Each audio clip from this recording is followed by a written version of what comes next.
நீதியால் வாழ்ந்தோம். அவர் காலத்தை வென்று காலம் சென்ற பின் கண்ணீர் நதியில் வீழ்ந்தோம். முத்தமிழ் காற்று மூச்சை நிறுத்தி கொண்டது. தொல்காப்பிய பூங்காவோ தொலைதூரம் சென்று விட்டது. தமிழனின் முகவரி தண்ணீரில் நினைந்தது. தமிழனின் முகமோ கண்ணீரில் கரைந்தது. சங்க தமிழ் கவிப்பாடி சந்ததி வளர்த்த சிங்க தமிழ் முகம் ஒன்று சிரிப்போடு மறைந்தது. நேற்று இறந்தவனுக்கும் இன்று இருப்பவனுக்கும் நாளை பிறப்பவனுக்கும் இடையே உருவாகும் ஒப்பந்தமே வரலாறு. அந்த வரலாற்றினை இந்த சமூகத்திற்கு எடுத்துரைத்தார் அல்லவா நமது மண்ணின் மைந்தர் டாக்டர் கலைஞர். என்ன செய்தார் கலைஞர்?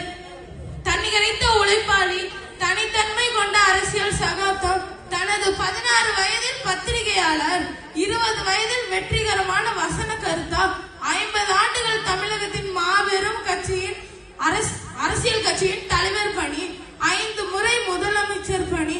அவர் ஒரு அரசியல் சகாப்தமாக நின்றவர் அல்லவா நமது மண்ணின் மைந்தர் முத்தமிழ் அறிஞர் டாக்டர் கலைஞர். சமூக நீதியை இரண்டாக பிரிங்களேன். சமூகம், நீதி.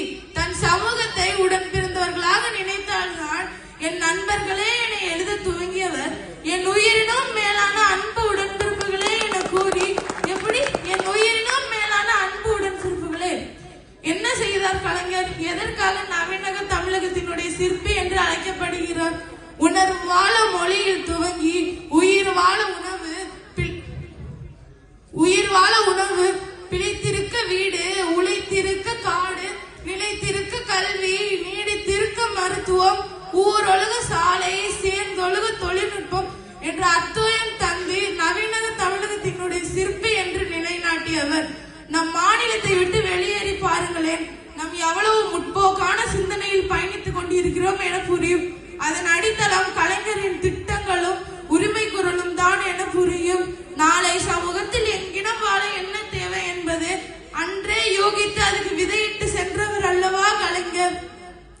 ஆகஸ்ட் 12ஆம் தேதி NIRF என்ற நேஷனல் இன்ஸ்டிடியூஷன் ரிஃபார்ம் ஃப்ரேம்வொர்க் என்று அழைக்கப்படுகிற தனி வரிசையை இந்திய அமைச்சகம் வெளியிடுகிறது. அதில் 10,855 கல்வி நிறுவனங்கள் உள்ளது. ஆனால் எந்த ஒரு மாநிலமாலும் நினைத்து கூட பார்க்க முடியாத அளவில் 165 கல்வி நிறுவனங்களை தனி வரிசை பெற்று நம் தமிழகம் முதலிடத்தில் இருக்கிறது. அதற்கு அடித்தளம் எங்கு இருக்கிறது? அன்று கலைஞர் கொண்டு வந்த திட்டங்களும் அனைத்து பேரறிஞர் பெயரில் உருவாக்கப்பட்ட பல்கலைக்கழகமாக இருக்கிறது. உதிப்பதும் மறைவதும் உதய சூரியன். நீயே மறைந்தாலும் மாண்டாலும் எமக்குள் என்றும் வாழும் இதய சூரியன். உன் அறத்தால் என்றும் நாங்கள் கண்டது ஏற்றம். உன்னால் எப்போதும் எங்கள் வாழ்க்கையில் இருந்ததில்லை இருங்கள். அந்த நன்றிக்கான நல்லதொரு காணிக்கை தான் இந்த இருங்கள். தமிழை எவர் எழுதினாலும் அதை நீ கவனிப்பாய், சற்று உன்னிப்பாய். தவறு ஏதும் இருந்தால் தயவு கூர்ந்து மன்னிப்பாய். நீ மனமறிந்து எவருக்கும் விட்டதில்லை நாமம். எனவே வையமும் வானமும் வாழும் கலைஞர் என்னும் நாமம். நன்றி.